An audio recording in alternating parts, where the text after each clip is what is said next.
Oh, hey, good morning. Sorry, it's beautiful out. I kind of got caught up in the moment there. But my name is Nikolai. I'm with the American Hapkido Alliance, and I'm also a chiropractic physician. We see a lot of commonalities in mistakes that people make and the questions that they have in classes. One of which is how to not get hurt when you're being tossed around. I'm sure all of us have seen these videos to where these guys are, doing different demos and they're just flying like crazy and they're going everywhere, but somehow they get up again and they're able to do it again. A lot of people think that that's not real, and it's very real. One of the first things you ever learn to do is how to fall, right? So today we are going to go over with how to break fall. Let's warm up and let's get some work done.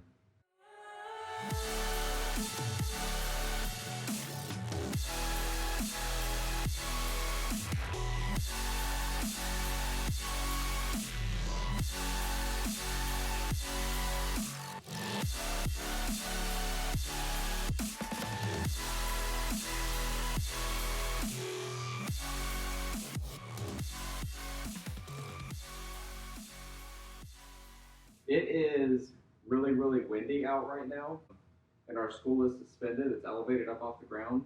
So there's going to be a little video shake. I apologize for that, but it's better than you guys being stuck in the wind. Okay? So the very first thing we're going to go over is how to roll.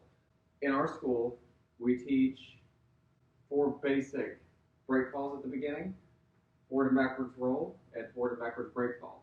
The difference with rolls and break falls depends on the school, but one thing we can all kind of agree on is that rolls you keep going, break falls you stop, right? So first thing we're going to do is go over how to roll. That's the important part. Now, I see a lot of different forms of rolling, a lot of different forms of break falls. I never wanted to call a school wrong, okay? That is not who I am. They have their methods, we have ours, and that's fine. There are several types of break falls and rolls that we just don't do just because anatomically it really doesn't make sense. Plus, you don't fall that way very often or ever. There's one particular throw that I'm thinking of, one particular fall I'm thinking of that I see every Hapkido school practice, but I've never seen them use that. So we removed that from our curriculum. So the first thing we're going to work on is forward rolling, okay? Now, the first concept to understand is that as kids, we understand rolling, right? We understand being on the ground, being tossed around and playing around, right? And as we get older and adults, we almost become fearful of the ground. We become fearful of falling. Well, the fact of the matter is, if you're living life at all, eventually you're going to fall, right? The most fearful thing is to see that ground coming at you. And that's what a lot of adults struggle with. And that's okay, because we can get over that. Most kids are able just to drop down and go, and they just don't care. They're not afraid of getting hurt, right? So the first thing you have to do is kind of get over your fear of falling. The more you realize that the ground is your friend, the less you have to worry about getting hurt when you're going down, right? This is nice. This is stable. This is grounded, okay? You know what's happening here. Up in the air, you don't, right? So the very first step is we're going to stand with our feet apart, just kind of normal, okay? I'm not way out here. I'm not, standing up straight. I'm just kind of standing normal, right? Now, what I want you guys to do is bend your knees and go to the ground, just like that, just like you're squatting down, okay? The way that the spine works, as you get older, you develop certain curves within the spine. So your neck should go like this, right? If I'm standing here, there should be like a C curve. Thoracic spine, the upper spine, should come back the other way. The lumbar spine will go back in, and then the pelvis and the sacrum come back out. Technically, the sacrum only, pelvis is part of that. That's another story for another day. So we're coming the neck, the upper back, the lower back, the sacrum. Now, whenever you're a kid and you're being born, you have one big curve, right? That's because you're in utero for so long. You haven't developed those other curves because you haven't fought gravity yet. But as the kids learn how to do these different next steps, where they learn how to crawl or how to walk, their spine begins to change, and they begin to develop these certain curves, right? The cool thing is that the body is brilliant. It has the ability to take shock, right? Now, it's really, really hard to roll something that is shaped like an S, okay? Because you're going to hit bumps. So what we do is that whenever we go down, we have to now round off our spine like a baby would have, right? So instead of our neck being here, we've got to bring it down. This makes this curve now this way. Now the upper back already has that curve, but we have to do that for the lower back the same. So these two have to match, right? So now we're going to bring our lumbar spine forward.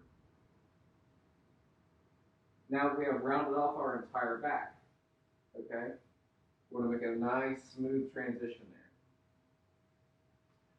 A way that I tell a lot of my students to learn how to do this is bend your head down and look back behind your legs, between your legs, and look back behind you. Not bending here, okay? Bending here. That allows us to see back behind our legs, okay? That puts them in a very, very nice position to where they can flex that spine forward, right? So, we're going to stand here, stand normal, okay? You're going to go down. I'm on the balls of my feet. My chin is tucked. I'm leaning forward, but I'm still able to balance, but I'm leaning forward. My hands are free. Anytime you have something that's useful in Hapkido, you use it, right? So just because I have hands, I want to use them. I can do this roll without hands. There's several throws that I'm sure you guys might experience in the future or have experienced that you don't have hands to throw with, okay? But for this purpose, you're going to learn it with hands. Hands are out in front of you. You're going to look down with your neck, and you're going to look back between your legs. Now, the whole goal is not to land on your head, okay? The head and the neck are not designed to take impact. If you've ever seen somebody, dive into a pool and get hurt, maybe they have like a burst fracture or something in there, that's because of that impact. It's not made for that, okay? So we want to remove that. The very first thing you're going to land on is up here at the upper back. Technically, it's the area between thoracic spine, so between T1 to about T3, T4 is where you want to land first. Okay, so your head should be clearing. You're not going to go down and hit your head on the ground and go over. It's not going to help you. The whole idea is to not get hurt, right? Now, the only way to get there, because if you went from this position and down, you're going to have to hit. The only way to get there would be to push off with your feet. Okay? It almost will look like a, at the moment of push off, almost like a downward dog yoga position type. Very similar, not exactly the same, but similar, right? So we're coming down. We're here. I'm going to bend my neck, bend my lower back, and I'm going to push off with my toes and using my knees. Your legs are a lot stronger than the rest of your body, so we really stress on using that as much as possible, right? So we're going to come here, I'm going to tuck, and I'm going to push. Right? Now notice I ended exactly how I started. In roll fighting, roll application, you're going to come up to a fighting stance, or whatever your school calls it, okay? But for learning purposes, I can end in the same place that I started. As we're coming down, so we're up, down, out, tuck. Notice this position? I can roll like a ball. That's because my spine is still flexed forward. After I roll, I don't straighten out. I'm still looking back between my legs. So I can roll. And this is where I was talking about kids naturally have this ability. as babies or really, really young kids, they would roll all around. We used to do that all the time, right? So you want to keep that. Think baby-like, okay? We're rolling. I allow my body to keep going while I come up. So I'm not keeping my neck turned down, because that would set me up for another roll. From here into a baby squat position. So I'm standing, lower. Hands come out, neck tucks, look back between my legs. And I'm using my hands to go over. I'm using them to hold me up, right? They're not just here and gonna fall down. We're here, look back between the legs and push. Again. Down, out, tuck, and push.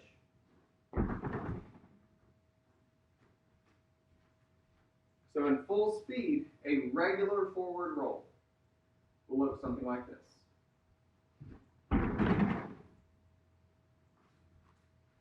Okay, so we're here and over.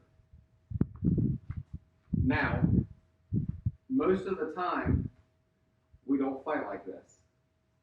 Okay? Most of the time, you've got a leg forward, however your school stands, okay? You've got a leg forward, whichever one it may be, right? The exact same application can apply to this. The only difference here is instead of legs here, there's a leg here. It's the exact same motion. What goes down comes up.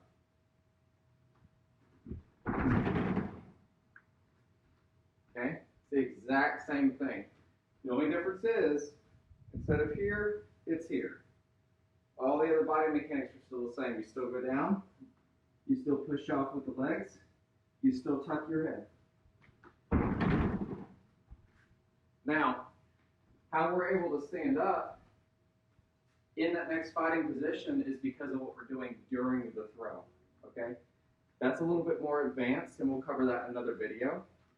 But, just so you guys can see the difference, whenever I roll, my heels, if I'm standing straight, my heels stay in a line, okay? They move together.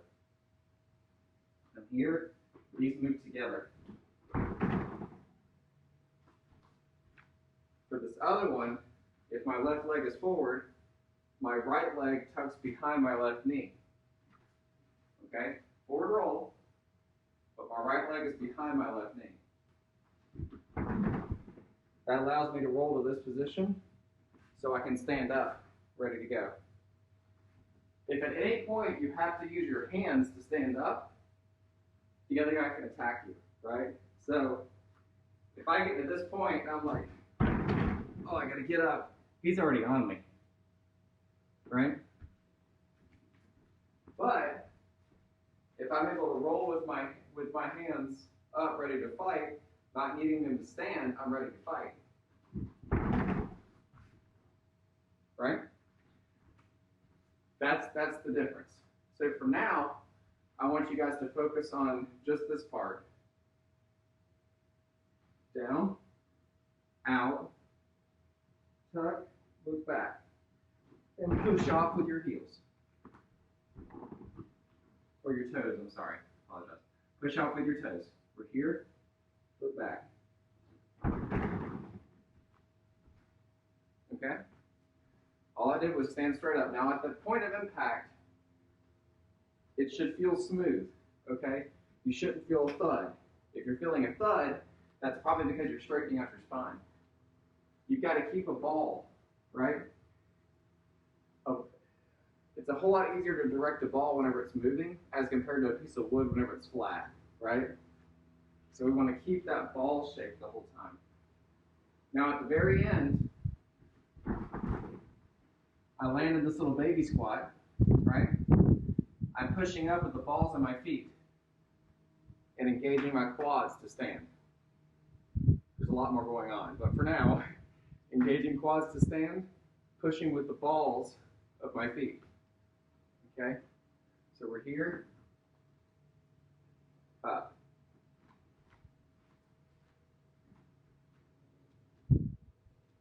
One, two, three, and four.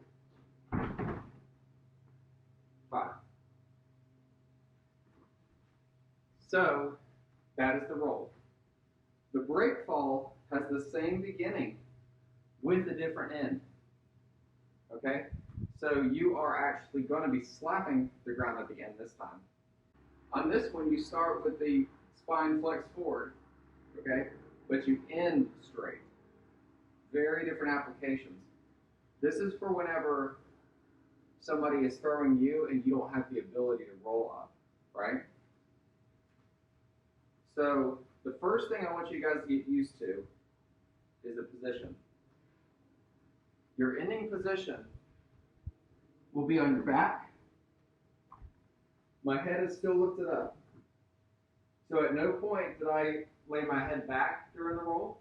I kept it lifted, okay? Thankfully, I'm on a mat right now, but if this was concrete and I slapped my head, I'm going to do a whole lot of damage. So your ending position will be on your back, head lifted. You're looking at the guy, right, or looking at whatever. Arms are in the center. You're going to come out after you're on the ground. You're going to come out, these will slap. The legs are bent on the ground. I'm not here, I'm not here, I'm not here. All these positions is how you get hurt. I'm rolling over, together. As I'm rolling, I'm coming down, and out. Okay? It's a very, very specific order for a reason. So whenever you're rolling, if you slap before you land, transference of energy is going to come up your arms, up your legs, and towards your spine. You're going to increase the amount of impact onto your internal organs and your spinal cord. Right? So we're coming down, and we slap first before we land, and all of a sudden it hurts. You want to roll to allow that dispersal of energy. Okay? In the Western world, we describe it as potential and kinetic energy, right? Potential is the energy that you could have. Kinetic energy is the energy that you have that's moving, right? So you have all this kinetic energy that you've got to disperse, okay? As you're rolling, it's coming down your spinal cord and down your back. In Korean, the central power is the danjun. It's about 2 inches below the navel, right? So it's all coming towards that region, center of the hips, okay? If you keep everything center line and all that pressure in one place, it has nowhere to go but out. Rather than letting it be built up there, we allow it to go out, right? So as we're rolling, we're here. I get to my lumbar region that's touching the mat. My upper back's touching the mat, and then I slap. What that does is that allows all the energy to come out into my limbs. Okay, it allows all the energy to escape. Having said that, if you guys have some sort of issue with your limbs, like say you have an amputation or you have a broken leg, broken arm, use what you have, right? Just because you're missing one doesn't give you, or doesn't take away from your ability to do the rest. I've seen full amputees take break falls, and the small portion that they still have or what is left there, even moving that allows energy disbursement, right? So we're coming down, we're here, then we slap. The beginning of the roll is exactly the same, right? We did a forward roll. The break fall is exactly the same as the roll. We're here. As we roll, as soon as my hands leave the ground, I bring them to the front so that I can slap out. Right? Exactly the same. kick off with my feet. 1, 2, 3, 4. And as I'm rolling, instead of coming up, like I'm going into a roll, I'm going to keep my body down, and I'm going to release the energy. Now, the last part of that is the breath. There is several different words for this that all kind of mean similar things. Kiai, they're all very, very similar, okay? What that is that's expelling the air, it's expelling the energy, and expelling the breath, right? Anatomically, if you're actually talking about organ systems, this is kind of where, whenever I explain things, I am blending martial arts philosophy with anatomy, right? It's really the same thing, just looking at it different perspectives. If you have 2 lungs that are full of air, okay, think of these as balloons. If a balloon is fully inflated and it's at its max point that it can hold air, if you put more pressure, it will pop. So whenever we're break falling or rolling or getting hit, it's important to expel that air. All right? This keeps your balloons in your chest from getting popped. Right? That's forcing it out. Right? So whenever we roll, you will hear us breathe very, very loudly, or kia. Okay? We're forcing that air out.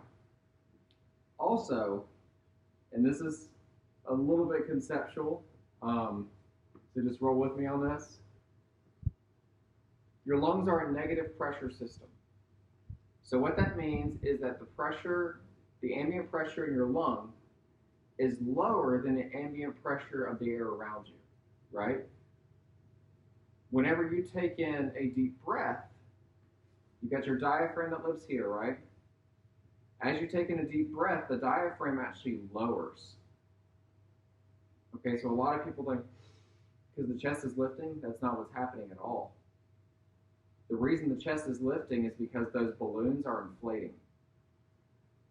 Whenever you take in a deep breath, it lowers the diaphragm, and because of the negative pressure in the lung, sucks the air in. Okay, so it creates a vacuum in your lungs. So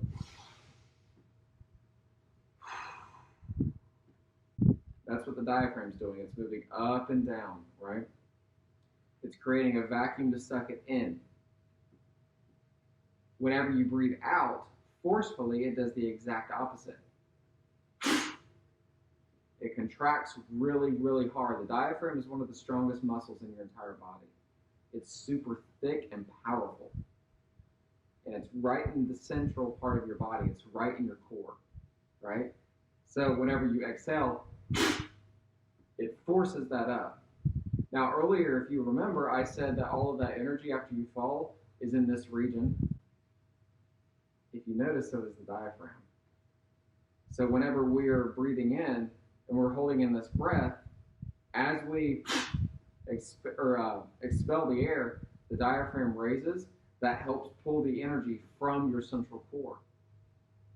It's grabbing it and pulling it away, right? That allows it to come out. So by breathing out, you're protecting your lungs, and you're also increasing the amount of energy leaving the body. Honestly, martial arts is nothing but science. It's applied science, right? 1, 2, 3, 4.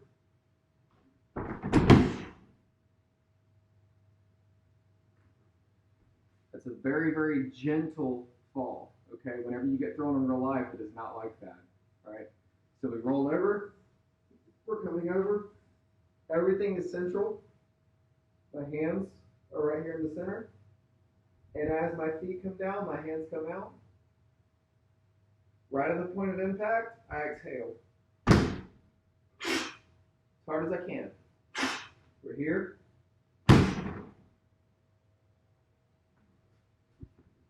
Now also, I'm not just gently tapping the ground.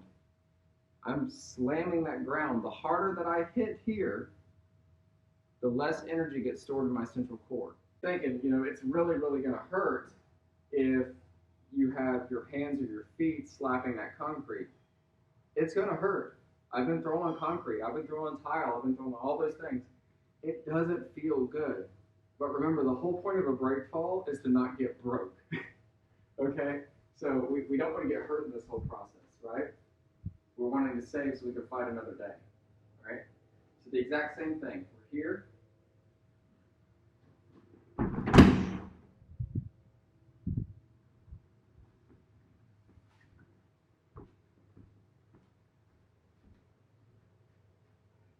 Here.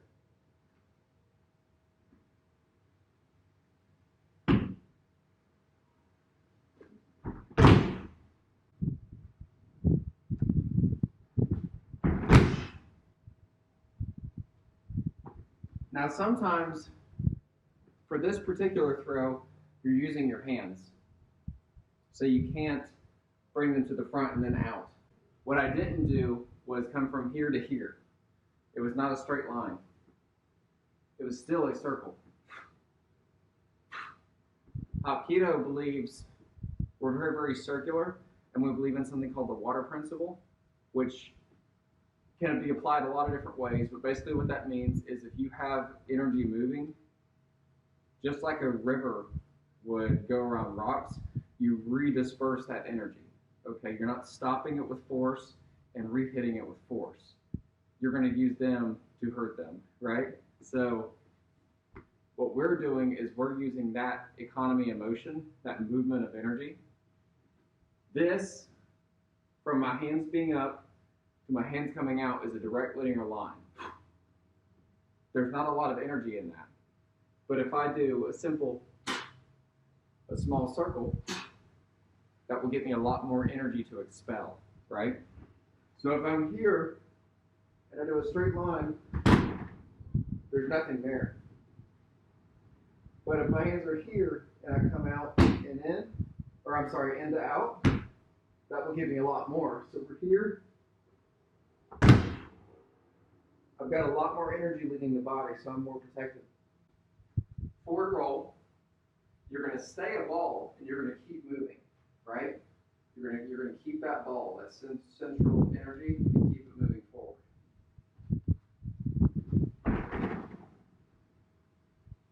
Whereas the break fall, you're going to go down and you're going to stay down, right? You just got thrown really hard. Okay, guys, that is going to be it for today. We'll cover some more break falls in the future. If you guys like this video, please give it a like. If you'd like more content, please subscribe. I'm brand new to this channel. I love what I do, and I just want to help you guys. And sometimes it's not that you dislike your instructor or anything like that. It's just the way people explain things sometimes resonates with you better. I mean, I see that all the time in my school. My father and I, he's my grandmaster, and we run the school, kind of co-run it. And, sometimes he'll explain things one way and I'll explain things another, and it will get clicked somewhere in the middle, and that's fine. That's okay. People resonate differently. They think differently. That's a beautiful thing, and I think that should be encouraged. So if you guys like this and like what I'm doing and even have suggestions on what you'd like to see in future videos, please just comment at the bottom and let me know what you think.